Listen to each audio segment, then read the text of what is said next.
Yes, I joined Meetup earlier this year. I run design and product and engineering at the company. It's been an interesting year.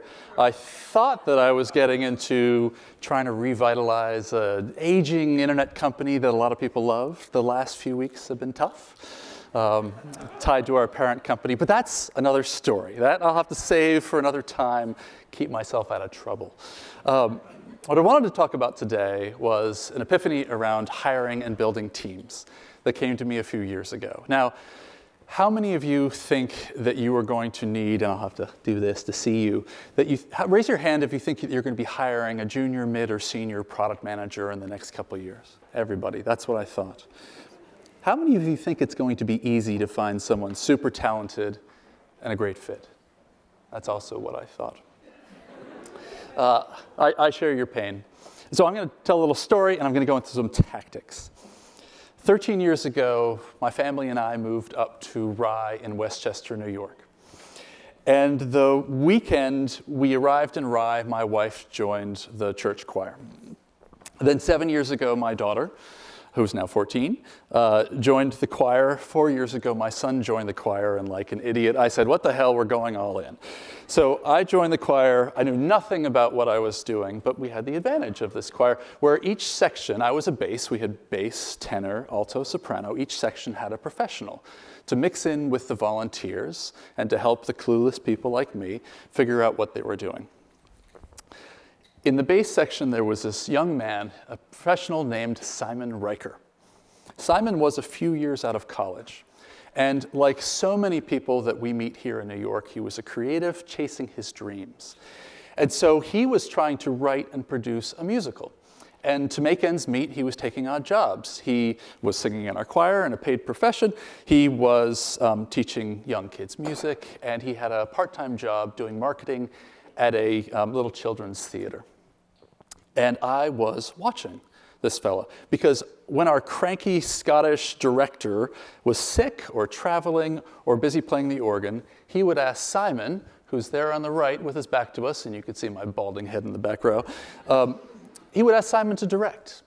And I watched this young man very deftly, with never shouting, never having to raise his voice, very confident in his craft, get this group, this motley group of people, some of whom were 3 times his age, to sing, and to sing with fluency. He led through influence, and I think you can get by that statement where I'm going with this. So I watched him over the time, and I was really impressed with how he handled himself. And then there came this moment where I overheard him say to someone else in the choir, I am tired of being a starving artist. I think I'm going to go into advertising. And like any self-respecting product person, I had to save him from that fate. And I said, have you ever heard of product management? And he said, what's that? I said, well, I think you'd be very good at this. So 2 hours and 2 beers later, I found myself going to my CEO at this 100-person startup where I was VP of product. And I said, I know this sounds crazy. I know we don't have an APM program. I have this young man. He's never been a product manager. You have to let me hire him anyway. I've been watching him work.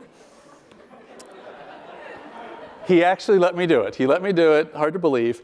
And so then for his first few weeks, we hired Simon. We threw him in our customer success group. And just so he could learn the problems, see the product, understand our customers. Then we had him shadow one of our product managers. 3 to 4 months in, he had it down.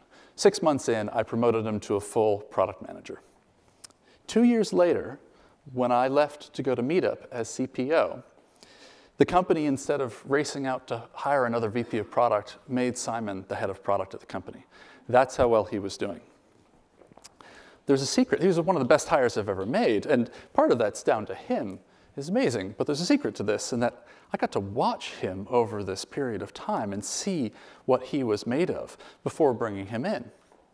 So, like you all, I think that hiring PMs is really, really difficult. So much so that a long time ago, I used to think it was like a 50-50 hit rate. Now, over time, I've worked on improving interview methods and challenges and things to improve that. But it still never feels I'm never as confident that someone's going to work out as I want to be. And here's why.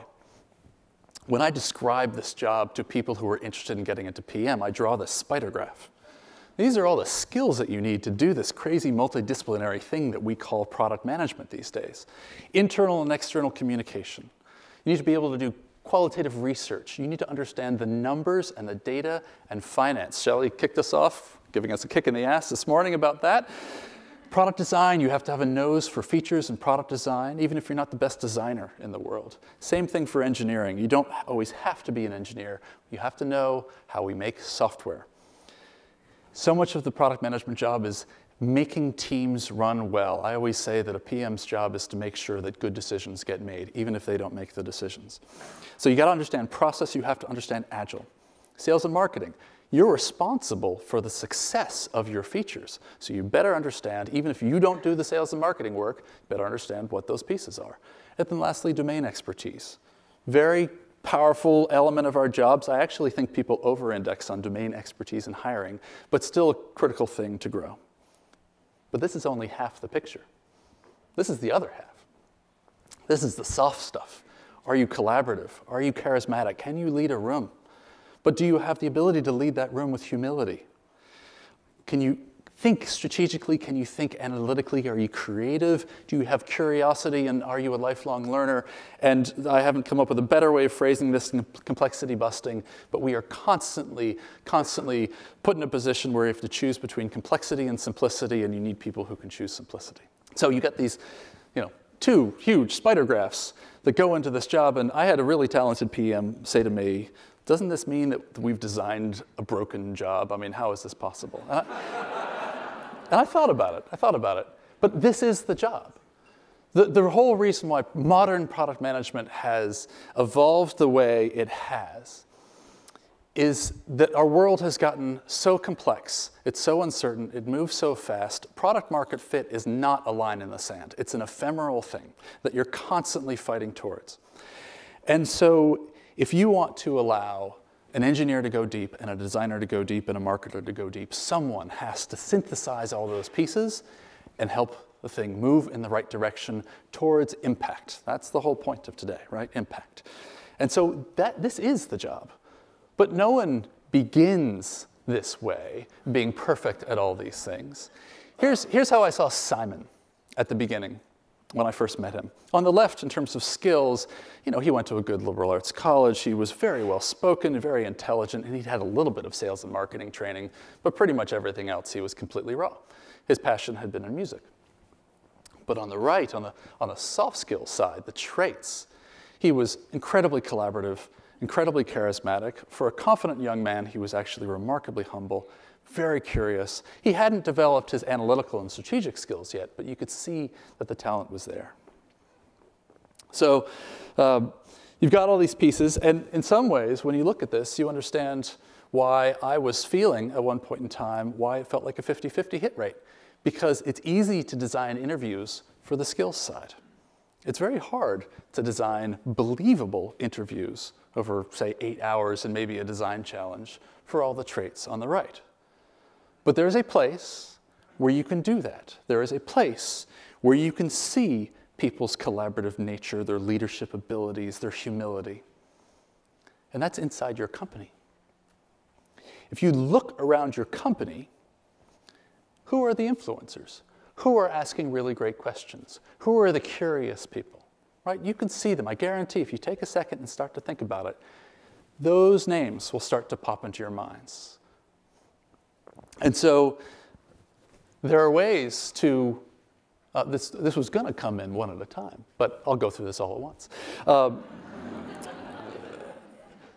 So you can create opportunities to create your own luck, to spot people, right? Rather than just looking around with a spyglass. So have your product teams run open demo sessions and see who shows up. A lot of people don't show up. Who shows up? Who asks questions? Who sticks around? Run cross-department design studios. Some people call them charrettes, these collaborative sketching exercises. So at Meetup, we have our designers and product managers. They pull in the customer success and support teams. They do it with marketing. They'll do it with these other pieces.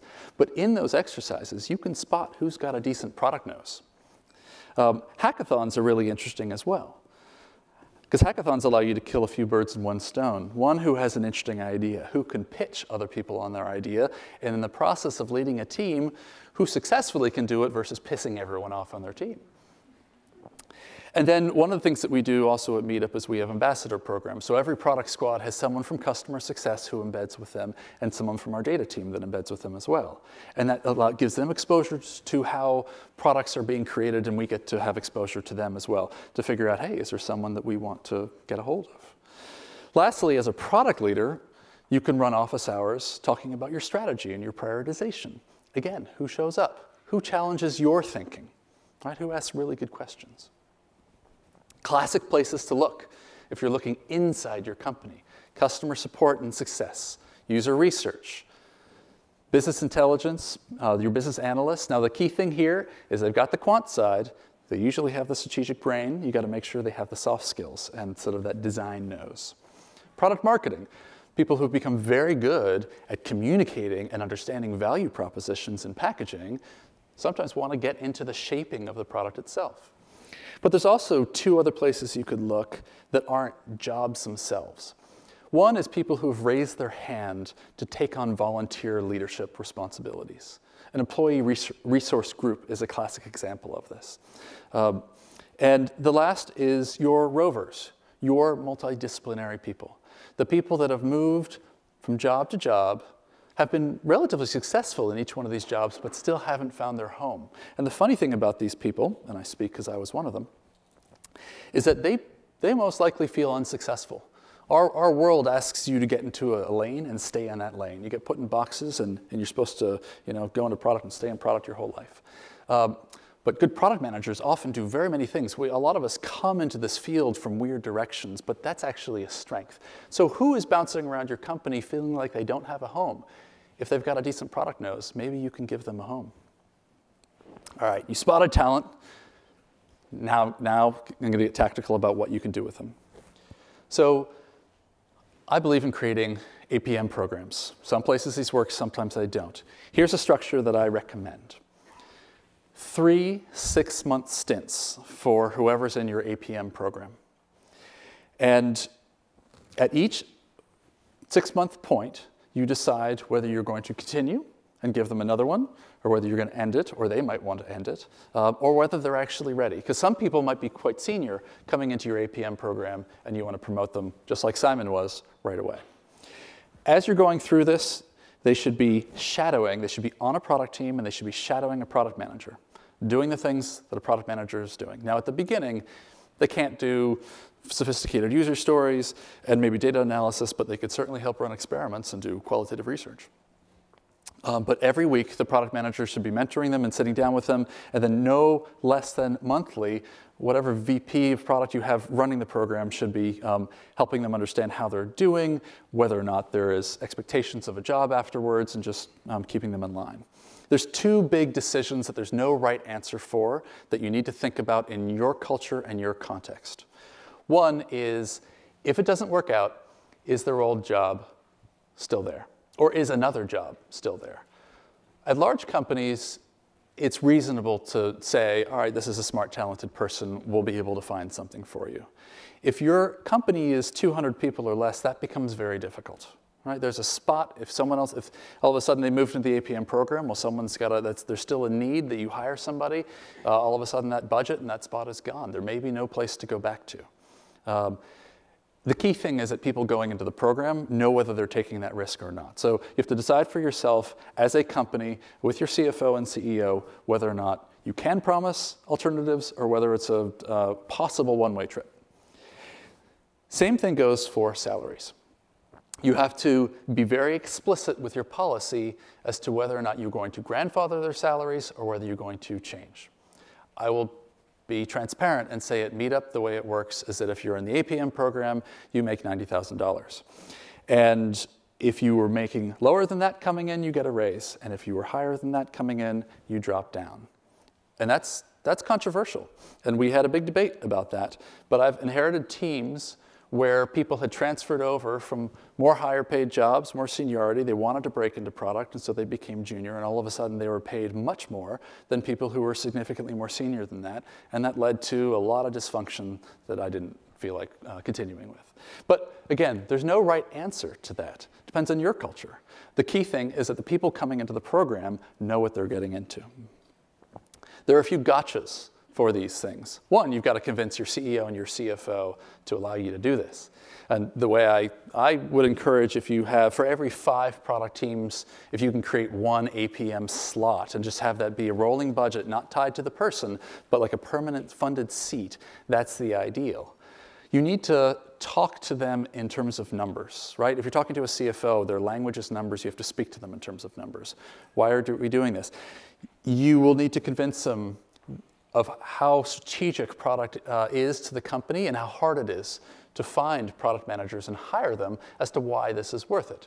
But if you can convince them, have that rolling budget. Then be careful of understand your culture in terms of executive protectionism. So Meetup is wonderful in that people are really generous. People don't hoard their talent. If someone wants to get into product, it's celebrated. I came from a different culture where managers and executives were totally focused on their own OKRs and their goals. And chances are anyone you're stealing is going to be very talented, so that was going to hurt them with their goals. And people got angry. And so you have to understand your culture and your politics and tread carefully there. If it's more of a sort of a political zone, then just move more slowly, work to get the buy-in, and just, as I said, like step through it a little more carefully than in other places. Don't forget the mentorship, both of the VP and the PM that the APM is shadowing under, right? If you don't do that, you get out what you put into it. So if you don't do that, you're not going to get the results you want. And then finally, a warning. I've seen some situations where people hire new graduates into APM programs. And I'm not really keen on that, to be totally honest. And the same problem goes right back to the spider graphs, is you haven't seen them in action, right? You haven't had the luxury that I had with Simon, or that you will have looking around your companies at your colleagues to really understand who they are. And so your hit rate's going to be low. With a low hit rate, all of a sudden your CEO and your CFO are going, well, why do I have a APM program in the first place? Could threaten the whole thing. So there's a warning for that. Honestly, it's not like I don't try to hire PMs from outside the company as well, right? There's great talent in this room. There's great talent out there. But what has happened, my lesson from Simon working out so well and others, is that I used to be entirely focused on finding talent from outside the company. And now I've actually steered maybe 60, 70% of my time inside, trying to find and grow people. And so I really think there's multiple benefits to this more internal look. If your company is of the size that you can do this, I think it's more efficient. Rather than having to take hours of people's time interviewing candidates, you can observe over months and get to know people. I think it leads to a stronger product marketing team with no bad habits, people who have unbelievable raw potential that you can grow up. They already love your mission. They already love your customers. They already understand the problems you are trying to solve. And you just need to shape them and let them fly. And I also think that it brings more diversity into product management. Bringing in more people who think differently, have come from different places into our ecosystem. Ultimately, diversity, talent, all these things lead to more impact. I started this talk talking about Simon and embarrassing him in public. I'm going to continue doing that. That's Simon on the left. And the reason why I showed this slide is it's a really fun thing. He did produce his musical. He was the product manager at Axial, and he, with his co-writer over there, even though he was doing such a phenomenal job that he basically took my job, he was able to put on and produce his musical. They won an award in New York not too long ago. So you can keep those creative dreams and do this job that we all love. So that's what I wanted to cover. I've got a few minutes to answer any questions if people have any, but that was the message I wanted to get across today.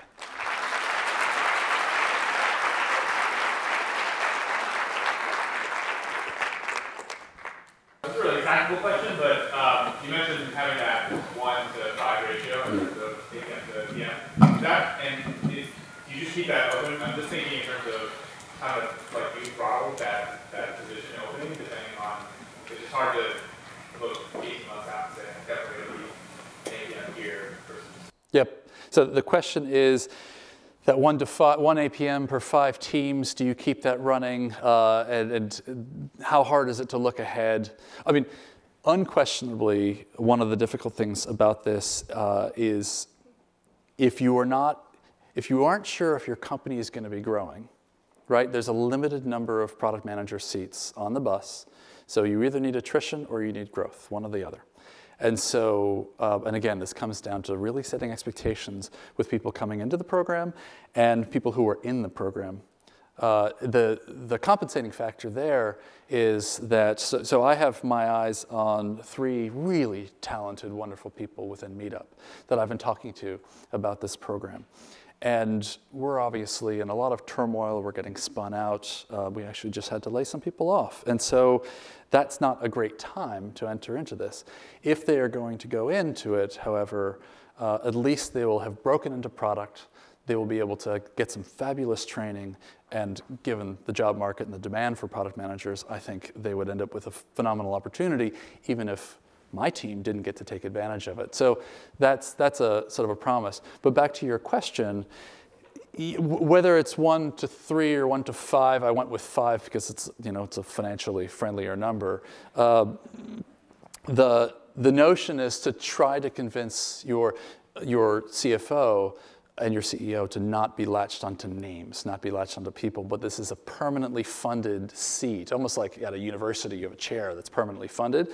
And if someone 3 months in decides that they want out and they've realized that they don't want to be a product manager, you could try to bring someone in as soon as you find the right person at any point in time. So it's like it's permanently alive. Yeah, how have you dealt with folks who maybe want to become part of the APM program, but you don't feel like have the right skill set? Like your messaging is internally to people and how to keep them happy. And have you normally found that there's more interest and there are seats, or vice versa? So the question is, how do you handle people who want to be in the program, but you don't think have the right skill set or traits for the program, and has there been more interest than seats? The answer is yes, there's been more interest than seats, and it's about being transparent and kind to me. One of the things about looking inside your company, however, is that you can be patient. And so if you've actually made the decision that someone doesn't have enough of a product nose, or they can't get their heads around analytics in the way that you think they need to, then you should tell them. You should tell them that it's not a possibility. The same thing, if they're in the APM program and you realize it's not working, we're giving them a shot, it's not working, you should tell them as well. But what I believe in doing is giving them chances to grow and chances to succeed. We had 2 people before they came into our APM program that we paid to do Melissa Perry's Product Institute. We're like, this, there's a relatively affordable online training thing. They can dip their toes into it, learn what this is about, see whether or not they are still interested in this. There have been people that I've said, all right, you need to work on your data skills. Go learn SQL, go understand Excel a little bit better, and is there a training program for them? So carving out little bits of budget here or there to allow people to grow, to allow people to show you what they can do. Again, the fair and kind thing to do if you've decided is not to lead them along, if you really don't think they're right for the program, but give people a shot. Giff, there's a question here in the back. Oh. Thank you. It's hard to see. Hi. How do you develop a APM program, especially for new hires out of school? Are there any specific things you put into it to train and develop them? Well, as I said, I actually am not keen on hiring kids straight out of school for an APM program, again, because you just can't see the soft skills side of the spider graphs of the talent that you need, but you can inside your company. But I actually think that throwing them into the job is the best way. Our job is a craft, right? It's a craft, and it's very hard to learn. I have a lot of people that come to me and say, what books should I read, right? What should we do? And so, I might point them to Melissa's book, The Build Trap, or Marty. A lot of people here have read Marty's book, or Crossing the Chasm was mentioned, or even mine, Talking to Humans, or Testing with Humans on research and experiments. But you really can't get that far with books in our field. you've got to get into the mud. You got to work the clay in our field. And so I think the best way to get people racing up the learning curve is to identify that they have the attributes that will make them a great PM, and then throw them into the deep end, but in a relatively safe way. Like, don't make them a full PM on a team. That's not fair. They're just going to fail. But put them underneath a PM, and ideally choose the PMs that already have great mentorship capabilities, and let them thrive, let them learn. That's how I would say it. But I don't think there's a part of the job that you need to protect them from. You could allow them to work that out with the PM they're shadowing. Do the 8 PMs have a hierarchy they report to? For example, if they're shadowing a PM, are they reporting to that PM for that 6-month period? Right, good question. So no, they're not reporting officially, in my mind, to that PM. It's a dotted line relationship. The way I think of it is there's a VP of product that is running the program, that is making the decisions about them, that is having these periodic meetings with them, setting their expectations. That's who they're reporting to. The PM is who they're shadowing, and again, getting influenced and mentored by. But keep it flat. Someone might be coming in quite senior, someone might be coming in quite junior. I would say let it be the amount of time they spend in the program rather than having any hierarchy within the program, right? Because everyone's learning curve. Simon, I keep on taking the poor guy's name in vain, but Simon came in totally raw, and he had one of the fastest learning curves I've ever seen. We'll take one over here. I have a question on the same follow-up line regarding recruiting graduates for the APM program. You just mentioned internal hire is better for a quality product management team, as they are already aware of what your company is, the problems your company is facing. But isn't it the other way around? When someone new comes into the team, they have a completely new perspective and a different way of approaching and solving problems. Isn't it better to give it a try and let the new young people share their ideas and their way of implementation? Right. So I think everyone heard the question, that what about bringing new people in and fresh eyes, fresh perspective? That's why it's a balanced approach. What I didn't want to get up here and sort of offend everyone and say, I would never hire a product manager that wasn't inside the company, because that's not realistic and that's not appropriate.